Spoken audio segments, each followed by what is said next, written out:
Hi, it's Miss Smith. I'm down here in the corner. Good morning, or good afternoon, or good evening. Today's lesson is about the Inuit who live in the northernmost part of Canada. When I just look up the word Inuit, you can see some of the images that come up. You can see the images of very thick, heavy coats. The Inuit live in the northernmost part of Canada, all the way up near where the North Pole is.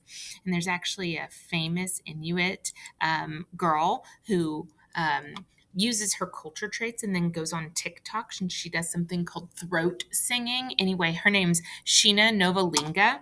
And this is her picture. Look at her beautiful big coat as well. It's obvious that the Inuit live in a very cold environment. Here's a snowmobile. Here's a pack that might be carried by some dogs.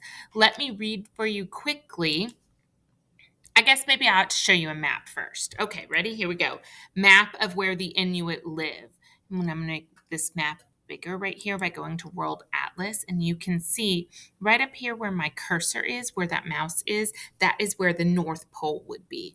And down here off the map, down to the south, that's where the United States and where we live is.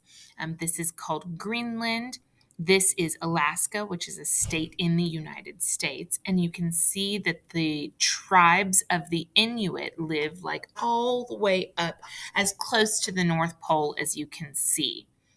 Again, map of the Inuit. I can get rid of that. I can get rid of that. Let's go back to this girl who sings on TikTok. Hold on a second. Let me show you this really cool little thing. A revival of Indigenous throat singing. And here she is. So it says that Inuit throat singing was at risk of extinction after years of erasure by colonists and missionaries. But TikTok star Sheena Novalinga is sharing the tradition for a new generation. Watch this, please. That's her with her mom. Hi, my name is Shaina Novalinga. I'm 22 years old. I'm Inuk from Nunavik, based in Montreal.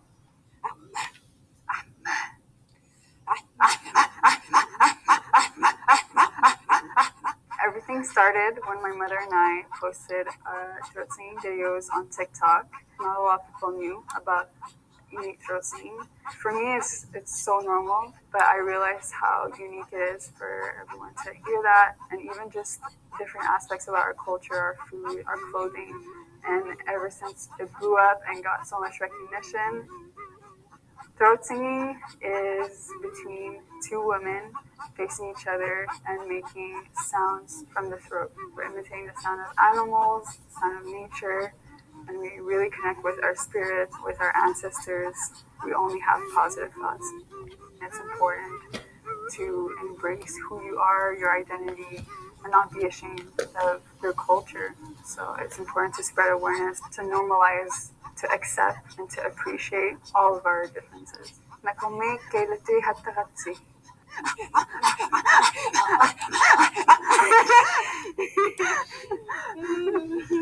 I'm losing out of breath.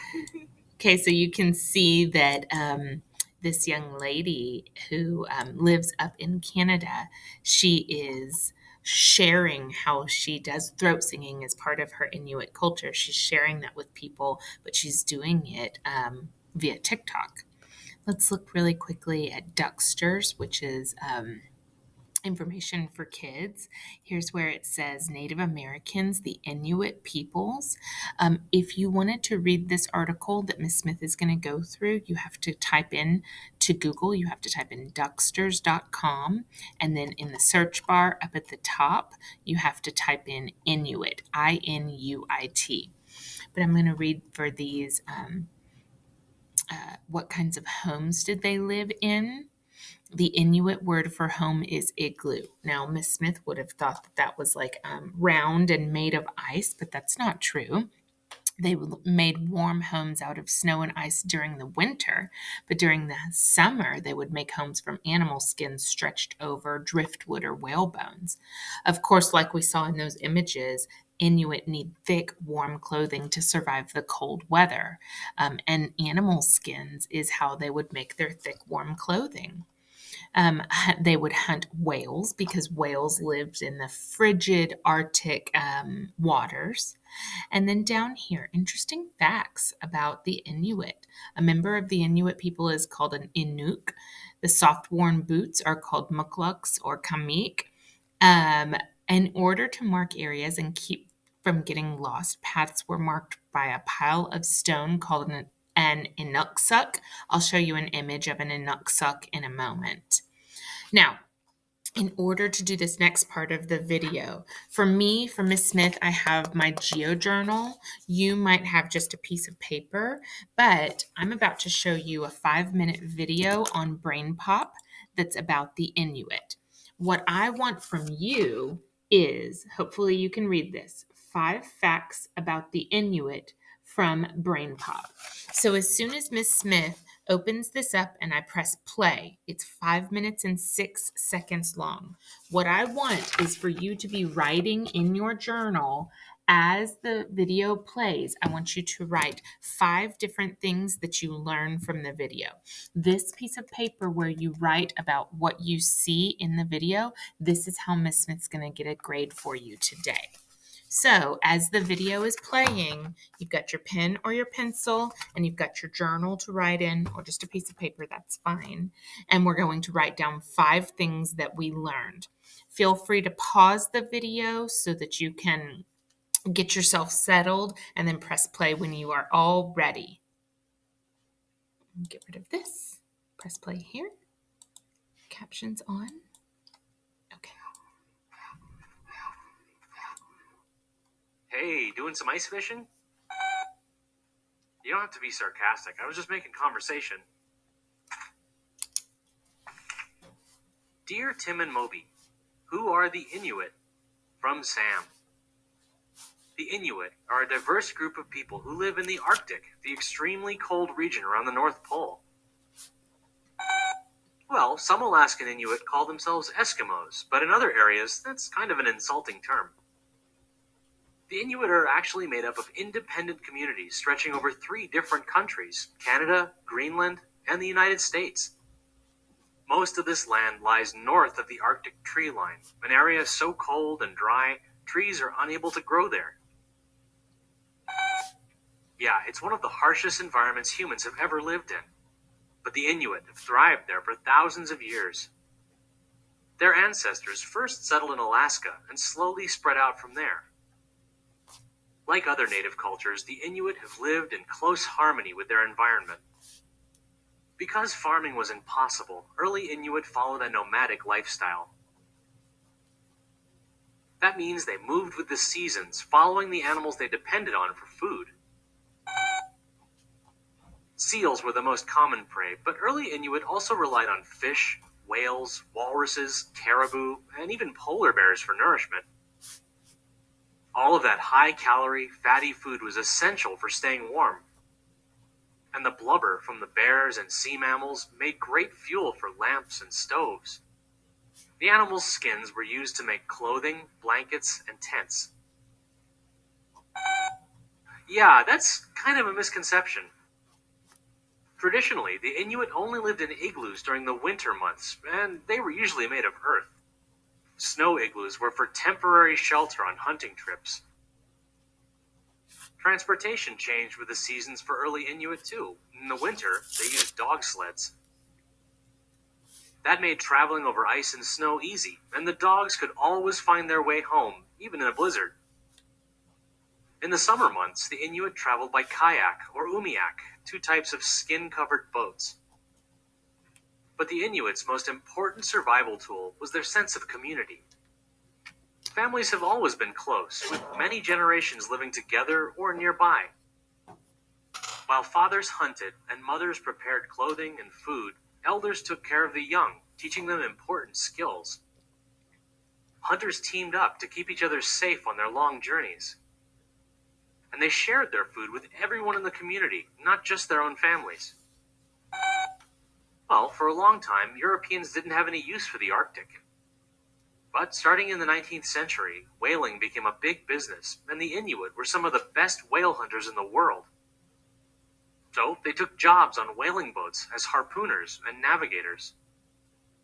At the same time, demands for furs and skins enticed Inuit hunters to trade with white men. With contact established, Inuit life began to change. Gradually, they came to rely on staples of Western culture. And in the 20th century, airplanes made Inuit land even more accessible. People from the south established settlements and schools, which Inuit children were forced to attend.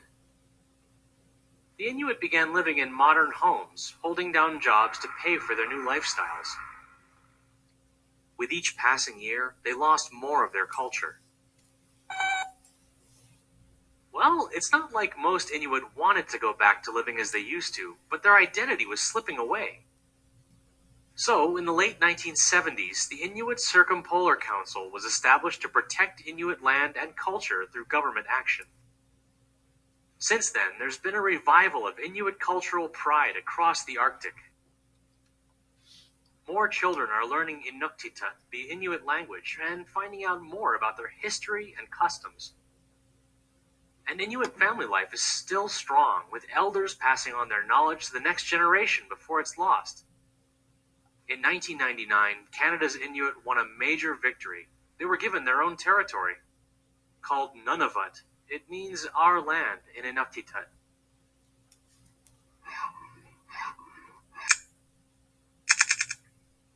Whoa.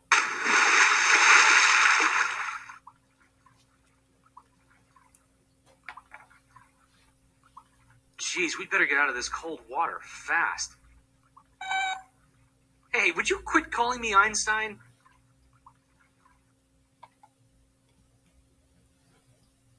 Okay, let me get this going. Here we go. Excuse me. There we go. Thanks for listening to the Brain Pop. Now, again, here's Miss Smith's journal, and here's where I was kind of writing down facts. It's okay if some of yours sound like mine. I wrote down that the Inuit received their own territory called Nunavut, that the word Eskimo is what they used to be called hundreds of years ago, but that actually might be kind of an insult. We'll talk more about that another time.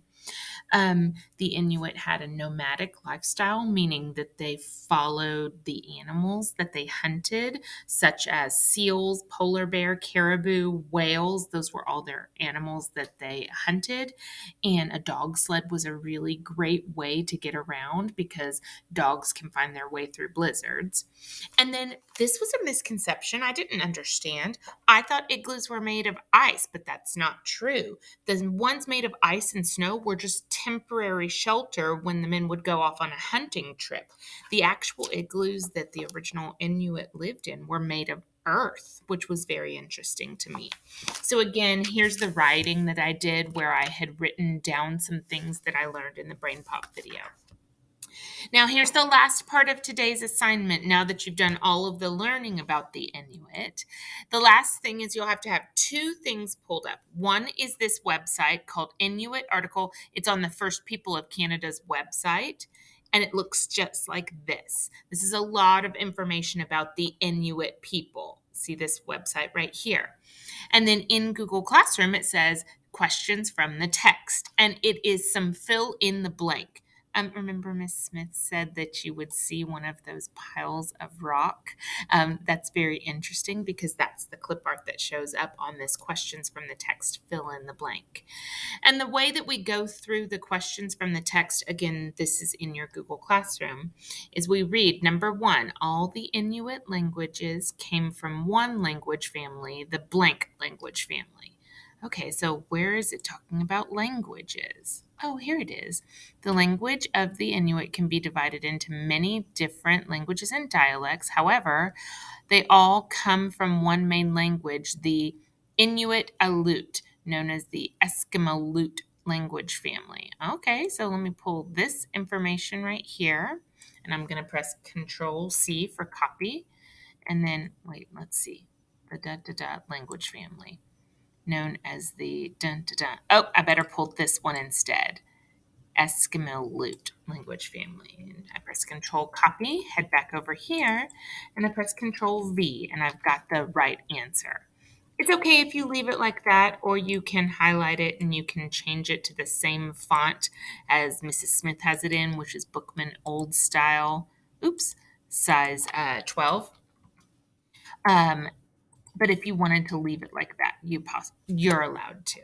So once more, Mrs. Smith expected you to listen to this video, look at the images, learn about the girl who does her throat singing on TikTok, learn about the igloos, watch the brain pop, write down our 5 facts. And the last thing that we do is we go back and forth between the Arctic people called the Inuit, and the information is on this website right here.